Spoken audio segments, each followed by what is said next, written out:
So one of our team riders needs his boards waxed, and he likes the way I wax them.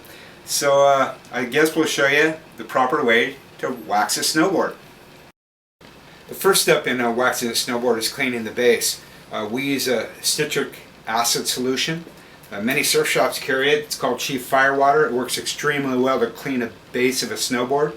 It's non-toxic and biodegradable. And then we go over it with a Scotch-Brite pad. So first we're going to spray down the base. Get our handy dandy sprayer here pumping. Get it thoroughly wet. Try not to make too much of a mess, but our main interest is the snowboard, getting it clean.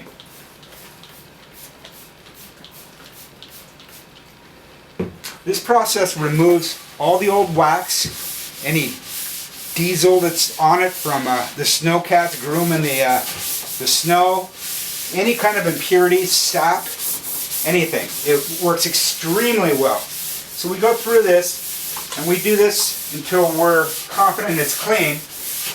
And I can see on this base that this stuff is working really well. Some boards are harder to clean than others, and this board's a newer board, so it's cleaning up really well. It wasn't that dirty to begin with, but there were some noticeable stains on it. But our main thing here is not to make this board pretty, it's to make the wax hold after we put it on, because if you put new wax on a base that's dirty, that wax is not going to adhere.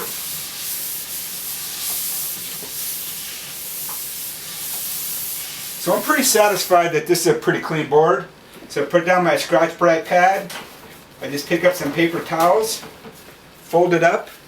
Again, the beauty of this citric acid is it's non-toxic and biodegradable. Back in the olden days when, well, I was never young, but back in the olden days, we used to have to use some pretty gnarly carcinogen-based, non-lethal, but could be lethal solutions that were crazy. I can't even believe it. You see how dirty that was? That was the dirt that came off of this snowboard, and it didn't even look dirty. But that residue you're seeing on the towel is what would help to inhibit the quality wax job that we're about to do. So I'll continue drying this off. The next step we're going to do is use our heat gun. It gets the board nice and dry, but more importantly it heats it up, so the wax that we put in just gets sucked right into the base. On any of these boards with a centered base, and most of the modern, especially the high performance boards, have a centered base of one degree or another, it's really important to open the pores up before you wax it, because it helps the wax to really get in deep, and you have like a little mini wax fuel tank when you're riding. So we're going to go ahead and heat this base up. At home, if you're doing this, you could always use a blow dryer. This gun gets really hot, so we have to be careful that we don't hold it in one area too long. So now I have this board nice and warm. So the next step is we're going to apply some wax. Okay, so now we're ready to wax. So we have our iron, which is preheated right now. When you heat the iron up, you don't want it to be smoking, because if it's smoking, first of all, it's too hot and may damage your board, but also it will damage the properties of high quality wax we're about to put on. Some of these are fluorinated, some of them are warm, some of them are for really icy conditions, and all these things are formulated in these bars. So now what we're going to do with our preheated iron is we're going to go ahead and wax the board. So we usually stick the stick right up to the iron, and you can do this at home too. Just remember, it just gets really messy, and you don't want to mess up your house, and whatever iron you use is going to be destroyed for life, so you got to get a dedicated iron. So we're just going to go ahead and put this wax on. It doesn't take a lot, but you're more than welcome to use as much as you want if you're doing it at home. But just keep in mind that the more you put on, the harder it's going to be to scrape. That's how much wax I'm putting on. Now, set that down and I start going over the board. I like to do it a section at a time to make sure that I got all the wax in. Every tech is different. I like to concentrate on one area, because I know my iron isn't super hot because it's not smoking, but I can see the areas that I'm getting, and I can go back over them. I like to go this way and this way. The final passes are always horizontally, but I like to make sure that I'm getting this wax and everything. Like I said, it didn't take a lot of wax, and on a good snowboard that's nice and flat like this one, you won't have a lot of impurities in the base. Another thing, this board here doesn't have bindings on it, but if you wax your board when it has bindings on it, you'll get little divots where the screw inserts are. Don't worry about those. Just get them waxed in there. You don't have to fill them up or anything because you're certainly not going to feel out on the snow. But you should get a little bit of wax in there. And don't get freaked out because you think there's something wrong with your base or anything. That's just normal. Whenever you mount a binding on a board, the inserts have a tendency to suck the base up. If you are ironing your board and waxing your board and you see anything poking through the base, that's a whole nother story. You got problems. One of your screws is too long and is actually going through the insert into the base. But you can learn a lot about your board when you're waxing it too, because a board is most boards are supposed to be relatively flat. So I can feel like when I'm waxing this board is certainly not edge high. It's a real good shaped board for what it is. Some of the new boards out today, though, they do have scoops in the nose or will have weird funky things on the side rails. So don't be alarmed if you see a consistent, what you might think is a flaw in your base, because that's the way the board was made. So as we're going over this, I'm just making sure that I got every area. And I go all the way from tip to tail, and a lot of techs don't. They'll just go from here to here instead of all the way to the edge. I just like to do the whole thing because it looks a lot better, and if a customer is paying to have their snowboard done, you know, they should have the best tuned snowboard, not only functionally but also aesthetically. Because whenever you put wax, especially on a center base, it brightens it up nicely, and if you use the right wax for the right conditions, it's going to fly. First thing I want to show you is the type of scrapers we use. We use plexiglass scrapers, and everybody has their own favorite scraper. I have a tendency to really like this Burton Tri scraper. I don't know why. I've tried other ones, and this is the one I like the best. I go through about 4 or 5 of them a year by filing them down, and sometimes they break, but works good. But we tune a lot of snowboards. If you notice, there's a little notched area right in here. That notched area is to get the wax off of your edges, and it's really important that you do that too. Before we get started, I'm going to show you how we sharpen our wax scraper. We sharpen it much in the same way that we sharpen the metal scraper, but we use a different file. This is the Panzer file we have mounted on our bench that we use to sharpen wax scrapers. And the way you do it is we just put it on here like this, and we gently move it back and forth on the Panzer file. We turn it around.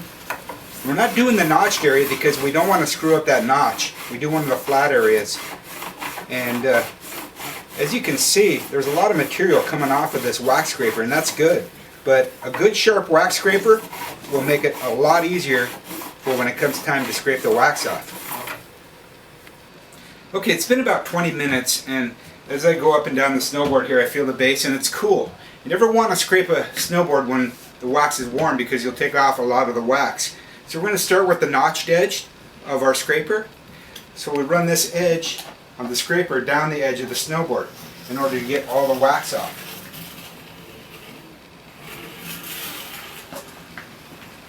And as you can see, there was wax on the edge of the snowboard. And that's not that big of a deal. The only thing is, you got to remember, if you're in icy conditions or any hard pack condition, you don't want this wax on the edge of your snowboard because it's going to inhibit the bite of your edge into that gnarly ice or hard pack conditions that you encounter. So we do that to both areas. Turn it around this way, and we do the same thing on this side. And you can see the wax coming off as I do this. This is always the first step that I do when I take the wax off of the snowboard.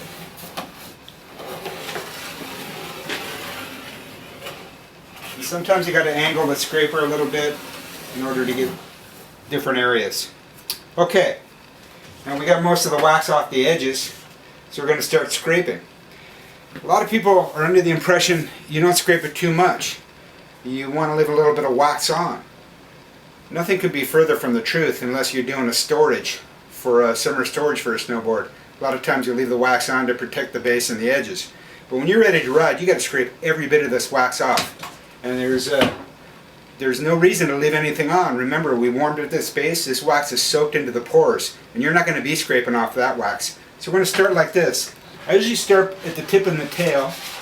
That a lot of people don't wax because there's just more work to do.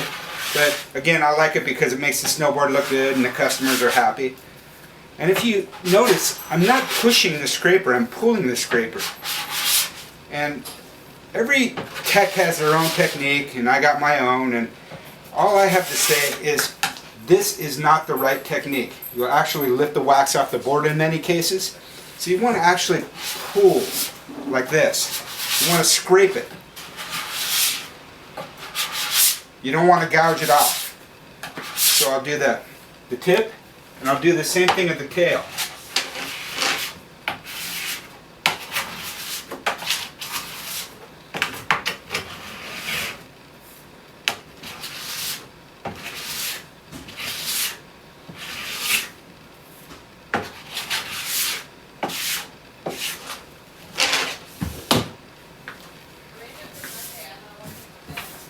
Now that I have that done, I'm just going to brush it off a little bit so I can see where I'm at. We have a little catch box here. We just brush the wax right into. We never reuse the wax either. A lot of people think we reuse it, but no, we never reuse the wax in this catch box because it's contaminated. So, take my nice sharp edge of my scraper, and now I really start getting into it.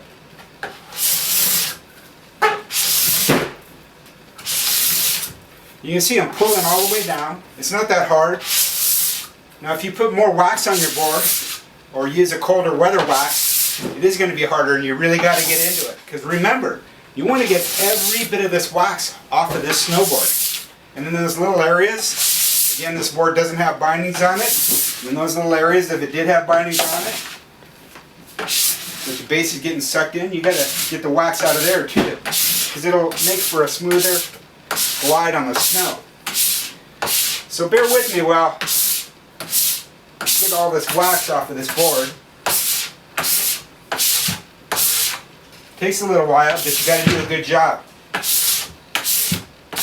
Any wax that you inadvertently leave on is a potential slow spot on your base.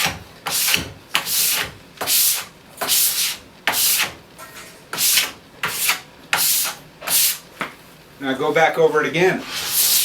I can see little areas that I didn't get the wax, so I will scrape a little bit like this, and I'll take it back over like this. And I just keep going and going and going. Gotta get all this wax off. You cannot take off too much wax if you're doing it like this. And I can feel the base, as I get this wax off, gliding faster and faster with my scraper. And that's what you want.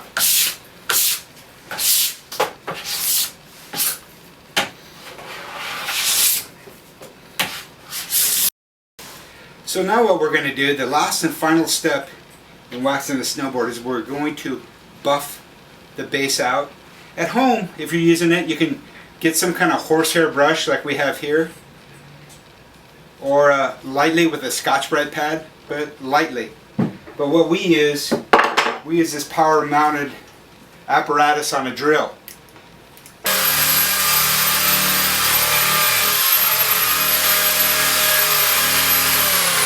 Final step that I do after I've used the apparatus on the drill, I go over with the horsehair brush, and I just got to do it lightly, and I get down and I see, if any, and it doesn't look like it, any residue wax that maybe that big rolling buffer didn't get. And this base looks pretty good.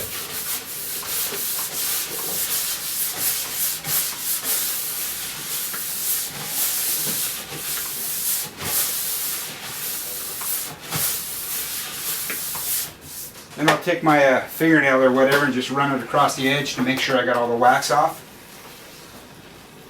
And this board looks good. It's good to go.